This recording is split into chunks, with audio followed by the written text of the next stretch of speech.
Hello friends, in this video I'll discuss all the formulas and important points of the topic chemical kinetics। तो सबसे पहले rate of reaction से बात करते हैं। तो यहाँ पर हमारे पास एक बैलेंस्ड इक्वेशन है, general balanced equation. N1 moles of A will react with N2 moles of B producing N3 moles of C and N4 moles of D। तो हम जो रेट ऑफ रिएक्शन है उसको इन्हीं इंडिविजुअल कंपोनेंट्स के rate of change से denote कर सकते हैं। यहां पर ये जो स्क्वायर ब्रैकेट्स हैं इसका मतलब होता है कॉन्सेंट्रेशन। तो dA by dt जो है this is the rate of change of concentration of A। चूंकि A रिएक्टेंट है, उसकी क्वांटिटी कम हो रही है, तो dA by dt की टर्म नेगेटिव आएगी और उसको एब्जॉर्ब करने के लिए हमने यहां पर माइनस का साइन लगाया है। तो यहां पर अगर हम बेसिक यूनिटरी मेथड यूज करेंगे तो हम रियलाइज करेंगे कि 1/n1 into minus dA by dt will be equal to 1/n2 minus dB by dt is equal to 1/n3 plus dC by dt is equal to 1/n4 plus dd by dt। C और D produce हो रहे हैं, dC by dt, dd by dt जो है वो already terms positive हैं। इसके अलावा अगर यहाँ पर गैशियस आपके रिएक्टेंट्स और प्रोडक्ट्स दिए हुए हैं तो हम कॉन्सेंट्रेशन की जगह चेंज ऑफ प्रेशर भी पढ़ सकते हैं। And minus dP by dt is equal to minus dC by dt into RT। मैंने ideal gas equation PV is equal to nRT use किया है। यहाँ पे P जो है वो प्रेशर को डिनोट कर रहा है और C जो है इट डिनोट्स कॉन्सेंट्रेशन। तो rate of change of pressure of a gaseous substance जो है it is proportional to the rate of change of its molar concentration. आगे रेट ऑफ रिएक्शन को रेट लॉ को लिखते हैं यहाँ पर। तो rate of reaction is equal to K, यहाँ पे रेट कांस्टेंट K है, A की concentration raise to the power M and B की concentration raise to the power N।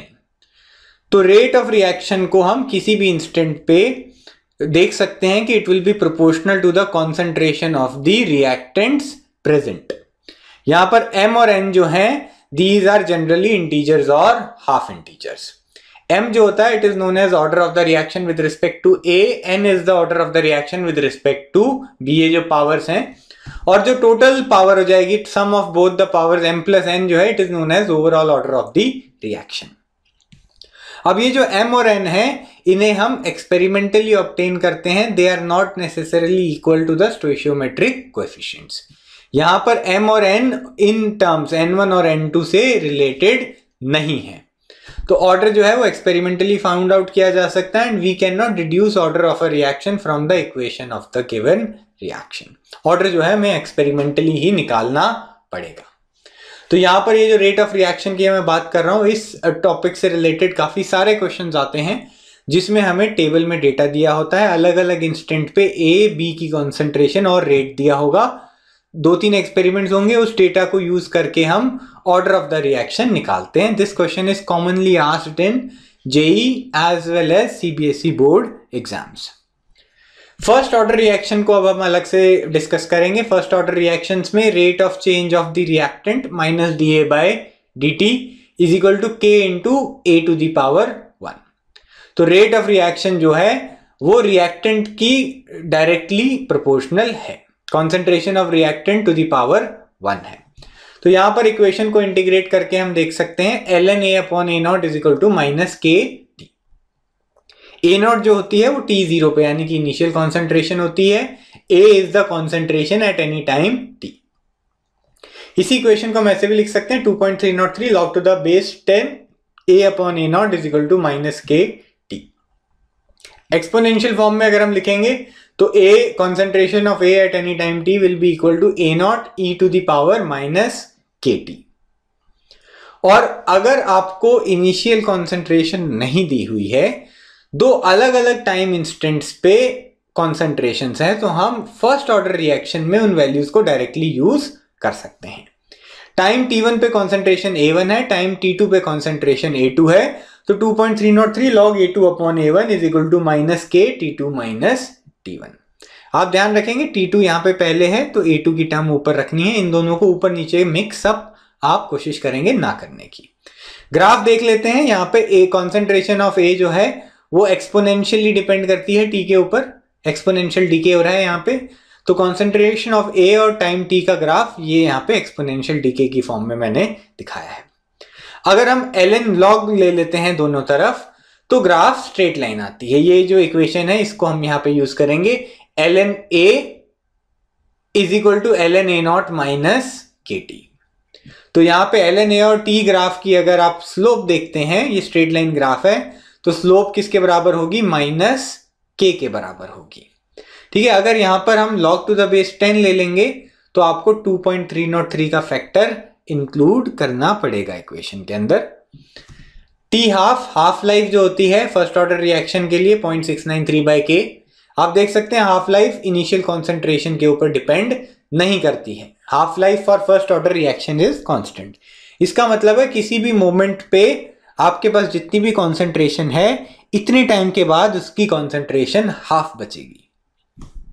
तो n हाफ लाइफ पास होने के बाद कितनी कॉन्सेंट्रेशन बचती है, 1/2 to the power n into a naught. a naught is the initial concentration. तो मान लो t0 पे कॉन्सेंट्रेशन a नॉट थी, तो एक हाफ लाइफ के बाद उसका हाफ, एक और हाफ लाइफ के बाद फर्दर उसका हाफ, एक और हाफ लाइफ के बाद उसका further half, and so on. आगे मूव ऑन करते हैं।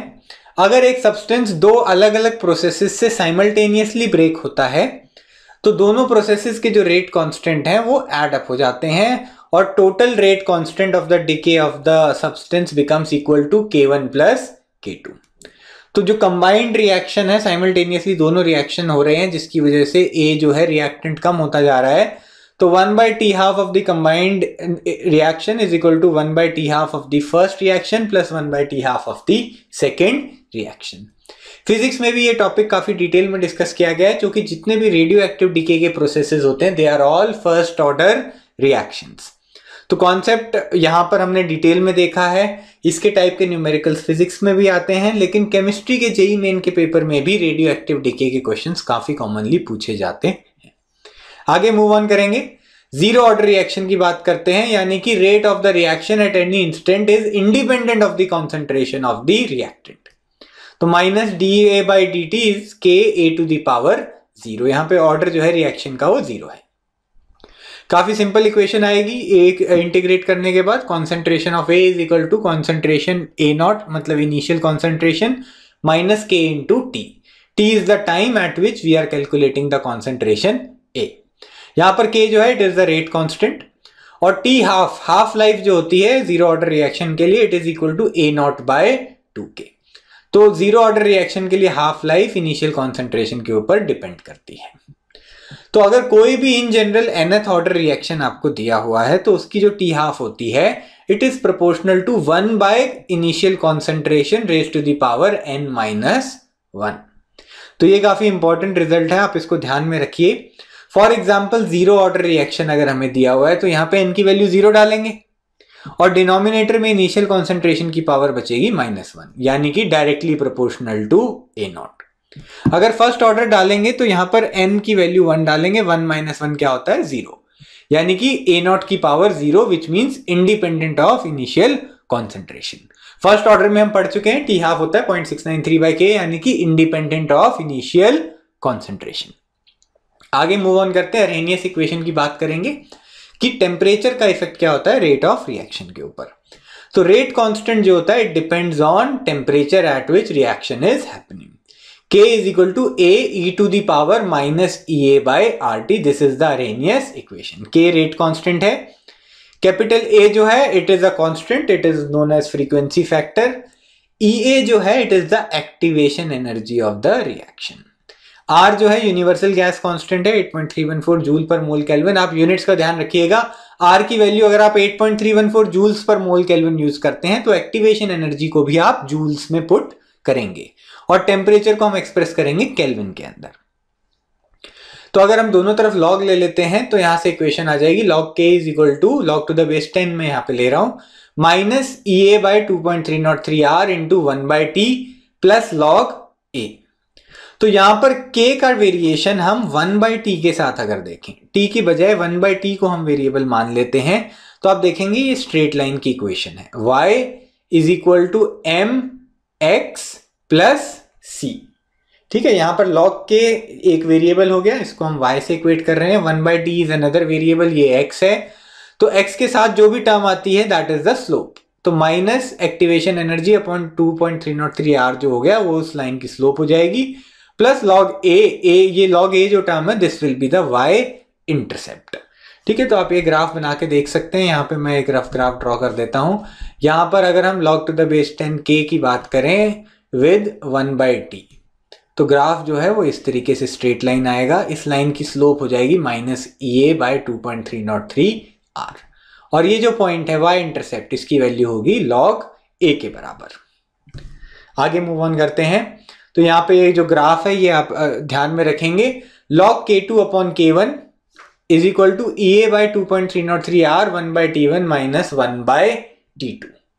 तो यहाँ पे अगर दो अलग अलग टेम्परेचर्स पे दो अलग अलग रेट कॉन्स्टेंट्स हमें दिए हुए हैं, तो हम क्या कर सकते हैं, इस अरेनियस इक्वेशन में दोनों वैल्यूज पुट कर देंगे। k1 और t1 एक इक्वेशन में आएंगे, k2 और t2 दूसरी इक्वेशन में आएंगे, और फिर हम दोनों इक्वेशंस को डिवाइड कर देंगे। वहां से ये जो फ्रीक्वेंसी फैक्टर a जो है ये कैंसिल हो जाता है, और फिर दोनों तरफ लॉग लेने से हमारी इक्वेशन इस तरीके से आ जाती है। आगे मूव ऑन करते हैं, रिवर्सिबल रिएक्शंस की बात करेंगे। तो रिवर्सिबल रिएक्शन एक इस टाइप का रिएक्शन होता है जिसमें आपके रिएक्टेंट्स जो है वो प्रोडक्ट बनाते हैं, और फिर प्रोडक्ट फर्दर रिएक्टेंट्स में भी कन्वर्ट हो सकते हैं। तो A से B जो फॉरवर्ड रिएक्शन है उसके रेट कांस्टेंट को हम KF लिखेंगे, और B से A जो बैकवर्ड रिएक्शन है उसके रेट कांस्टेंट को हम KB से डिनोट कर सकते हैं। तो KF हो जाएगा AF e to the power minus EAF/RT। AF जो है फॉरवर्ड रिएक्शन का फ्रीक्वेंसी फैक्टर है, EAF जो है ये जो पूरी टर्म है EAF, this denotes activation energy of the forward reaction. Similarly backward reaction के लिए भी सेम अरेनियस इक्वेशन लिख सकते हैं, KB is equal to AB e to the power minus EA/RT। EAB जो है वो बैकवर्ड रिएक्शन की एक्टिवेशन एनर्जी है। तो यहां पर अगर हम दोनों कांस्टेंट्स को डिवाइड कर देंगे तो इक्विलिब्रियम कांस्टेंट K आ जाएगा। K equilibrium is equal to rate constant forward upon rate constant of the backward reaction. तो यहां पे दोनों इक्वेशंस को डिवाइड करेंगे, AF upon AB e to the power minus EAF minus EAB/RT। दोनों तरफ अगर हम लॉग ले लेते हैं, ln K will be equal to minus EAF minus EA/RT।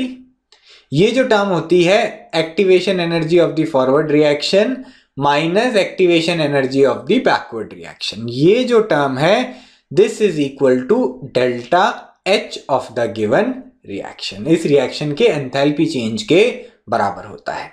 तो minus delta H/RT plus ln AF/AB, तो ये दोनों फ्रीक्वेंसी फैक्टर्स का रेशियो जो है this will become another constant. तो फिर से आप देख सकते हैं इक्विलिब्रियम कांस्टेंट के नेचुरल लॉग का ग्राफ 1/t के साथ स्ट्रेट लाइन की फॉर्म में आएगा। So this was the required discussion for the topic chemical kinetics. If you found this video useful, do like it and share it with your friends. Please do not forget to subscribe to our channel. Thank you so much for watching.